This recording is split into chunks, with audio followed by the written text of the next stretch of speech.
Hey guys, welcome to Nephro Nook. I'm going to talk about how to diagnose hyponatremia and how to analyze those pesky urine lights that everyone always is like, how do I do this? I gotta look at my table again. It's actually not that hard.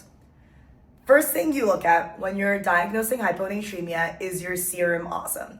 What does your serum osm tell you? It's easier than you realize. It literally just tells you, is your hyponatremia real?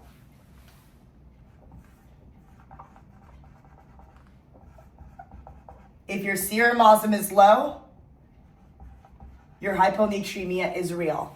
If it's normal or high, that's a pseudo-hyponatremia. There's something falsely lowering the measurement of your serum sodium. So for example, like lipid, like protein, maybe they got sorbitol, maybe they got mannitol. Most of the time when I get a hyponatremia consult, I actually don't have a serum osm, and I don't really care that much. How often do you really see pseudo-hyponatremia? Not that often. So, serum osm is low, it's real. Second thing I look at is my urine osm. If that's low, I get really excited because my diagnosis is easy and it just means it's a diet issue.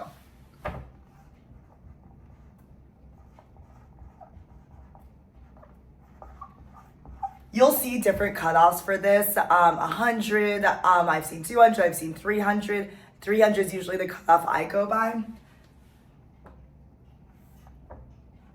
Probably honestly, just if it's lower than your serum osm, that's probably the cutoff you can go by. So remember, I said it's low, this is easy, just means it's a diet thing. So this is your beer podomania.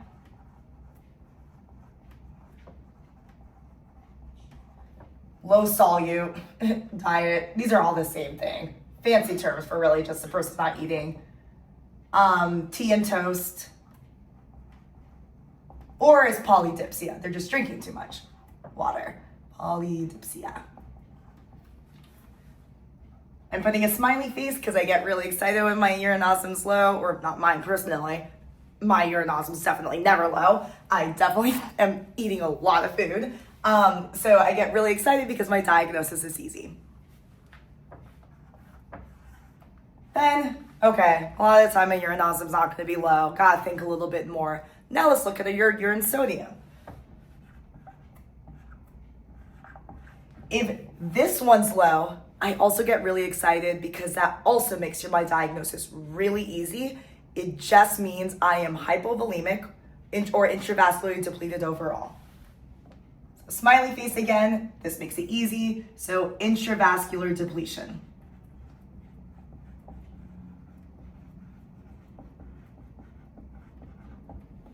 Also, you'll see different cutoffs here for this urine sodium. I go by 20. So intravascular depletion, decreased effective arterial blood volume. So this is your septic patients, burns, overall just maybe GI losses, just generally fluid down for whatever, volume down for whatever reason, or third spacing. You'll see this also described as hypervolemic hyponatremia. I don't necessarily like that term because I really just see it also as someone who's intravascularly depleted. So third spacing, so that's your CHFers, I meant heart failure. Those are the patients that may have a lot of pleural effusions. You're trying to diurese them. That's limited by your hypotension, by your blood pressure. So those are your patients who are third spacing. Your cirrhotics or nephrotic syndrome. They have low albumin. They're intravascularly depleted, but they're edematous, like extravascularly. So urine osm's low, I'm happy, easy, diet thing. Urine sodium's low, that's easy, intravascular depletion. Most of the time, you're gonna have a high urine sodium and a high urine osm, and then you gotta think a little bit more. So let's go over that. Wrong side of the eraser. That's why it's not effective. It shapes like a bone for some reason. I kind of like it. So what do I do when my urine sodium is high and and my urinosum is high. Let's step back for a second and remember how your kidneys or how your body responds to hypovolemia and how it responds in euvolemia.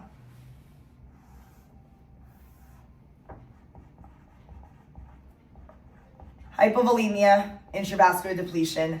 Normally, your whole RAS system is elevated. It's like revved up. So that means your aldosterone is increased and your ADH is increased.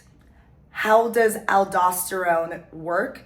Remember, it works on the ENaC channel in the collecting tubule of your kidneys.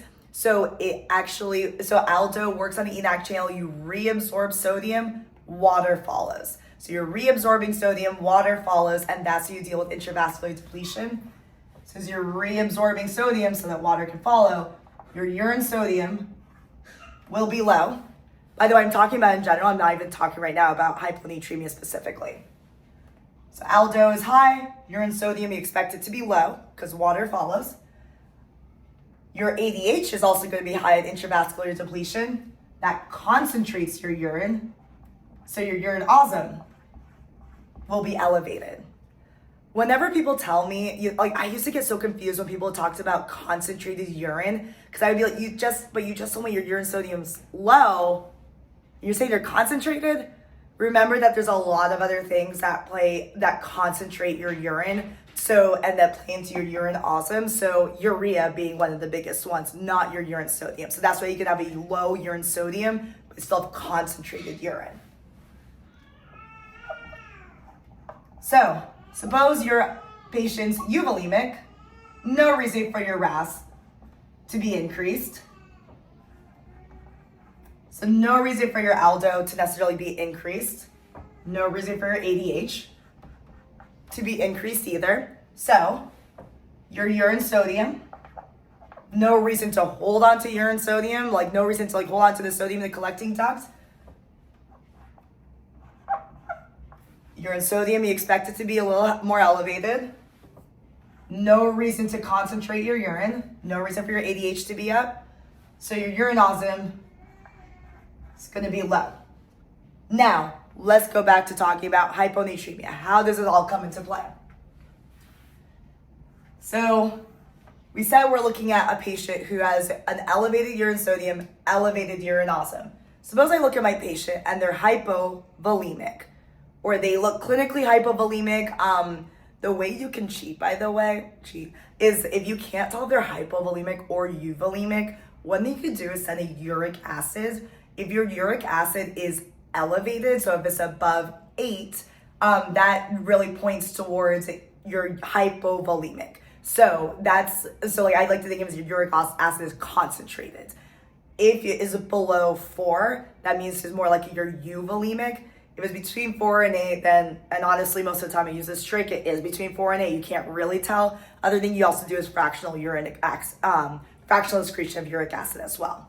So if you're looking at your patient, you're hypovolemic, or you can't tell, you get uric acid, it's elevated.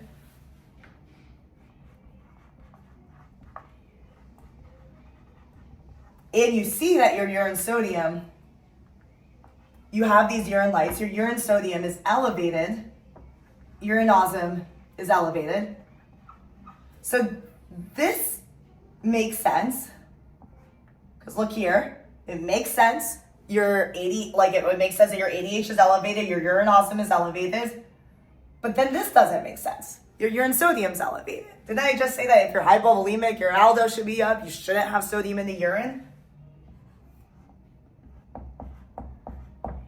Why would your urine sodium be strangely elevated in a hypovolemic situation?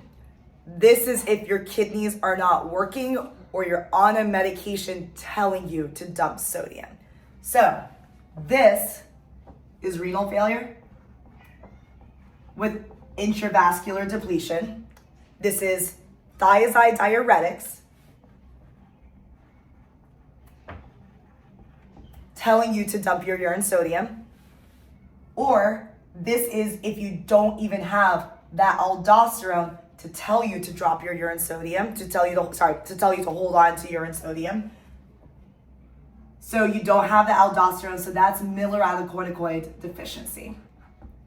So remember, I just said hypovolemic patient with an elevated urine sodium, an elevated urine osm.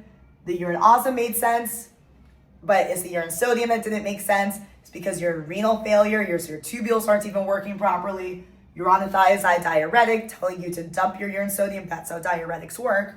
Or you don't even have the aldosterone to tell you to hold on to your urine sodium, so you have mineralocorticoid deficiency. Oh, it's got a little messy. I'm sorry. So,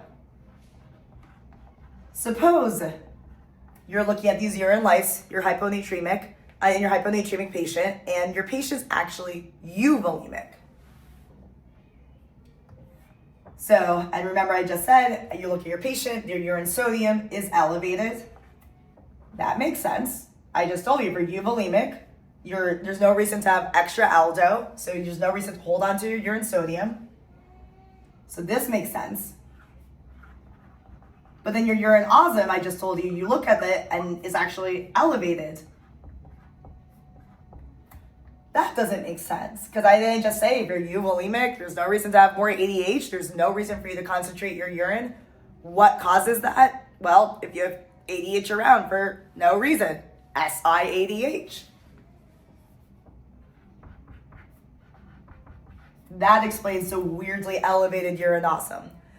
What also falls into this category, but this is, I don't agree with this, but you should know it because it comes up on the boards, is other endocrinopathies. That's how I like to think of it. It's like SIADH. I think of it as like a hormonal issue, so I lump it in like the other endocrinopathies. So this is severe hypothyroidism, more likely actually myxedema coma.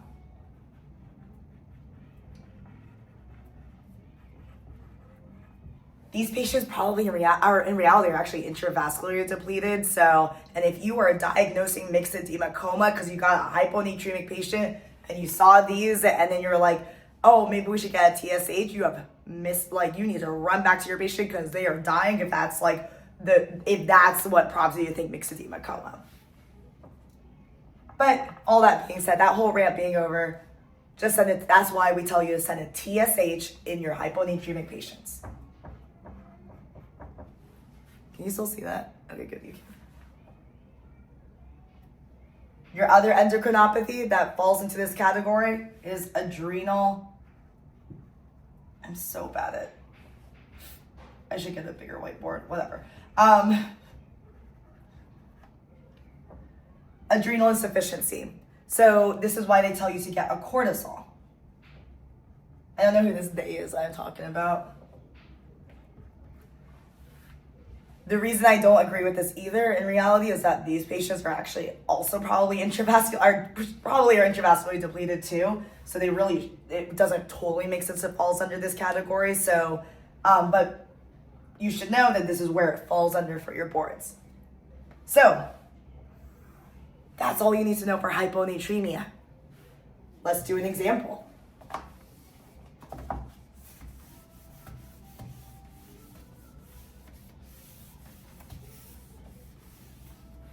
Get a consult, patient's hyponatremic. Serum osm is 295. Urine sodium is 40. Urine osm is 500. So, remember what I told you your serum osm is for? It just tells you if it's real. If your serum osm's low, it's real. This was not even low. This is pseudohyponatremia. I don't even care what these urine lights are. Call somebody else. Figure out what you gave them that's falsely lowering your serum sodium. So this is pseudohyponatremia. I don't care what these urine lights are. So, all right, a little harder. Serum osm this time. Maybe they don't have it or it's low. Awesome. Urine osm is 95. Urine sodium is 50. Okay, so urine serum osm is low, it's real. Urine osm is low. Remember I said I get really excited if one of these things, two things is low? So I said urine osm is low, diet issue. All this is like beer podomania, tea and toast, low solute diet, polydipsia. So this is a diet issue. All right, not so bad, right? All right, so, okay. So suppose urine osm, okay, now I'm gonna make it a little harder. Okay, urine osm's not low. Okay, great. Now I have to think a little harder. 400. Urine sodium is 15. Okay, so it's real. It's not a diet issue. Urine sodium is low. Remember, I also get excited when the urine sodium is low. That's easy. This person's intravascularly depleted. So septic, burns, GI losses, like volume losses in general, or third spacing, like your cirrhotics or your CHF patient. So this is burns, CHF, cirrhosis, the other ones we listed too. Not all of them, one of them. Go look at your patient and figure out which one it is. Okay. So now the dreaded one that you're pretty much always gonna get. Serum osm's low, it's real. Urine osm is high, you can't just be like, oh, it's just a diet issue. Urine sodium is high, you can't just like automatically be like, oh, it's intravascular depletion. So these are both elevated. You look at their patient and they're hypovolemic. Either you could tell based on clinical exam or you had to cheat because you're not good at your exams, you are not good at your POCUSes, and so you figured out your uric acid is elevated. It's 10, it's above 8, so you're like, okay, this is a hypovolemic kind of patient. So, makes sense that my urine osm would be elevated in that situation. It would make sense to hypovolemia for your ADH to be increased, so it makes sense that it's 400, but your urine sodium, wait, why is that elevated? Remember, in hypovolemia, your aldo is supposed to be increased. You're not supposed to be spilling sodium in your urine. So, urine sodium is weirdly high. What causes your urine sodium to be weirdly high? Kidneys aren't working.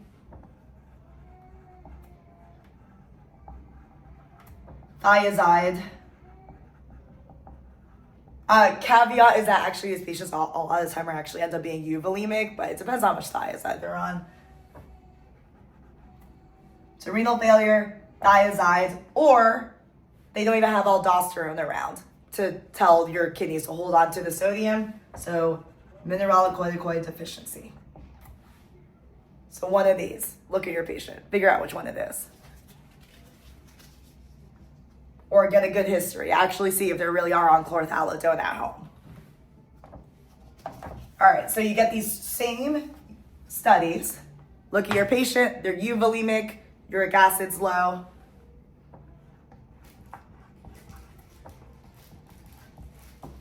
So you're euvolemic, makes sense that their urine sodium's elevated. No reason for your aldo to be up to hold on to urine sodium. But your urine osm, you heard the bark, my dog is in candy. Oh my God.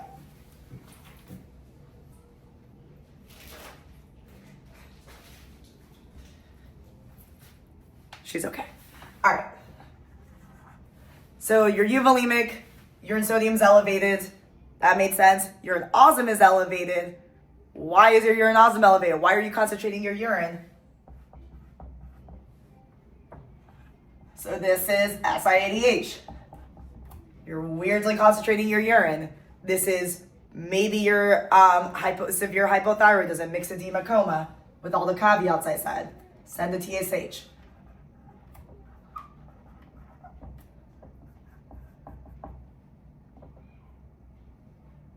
Or this is your adrenal insufficiency, your other endocrinopathy that falls in this category.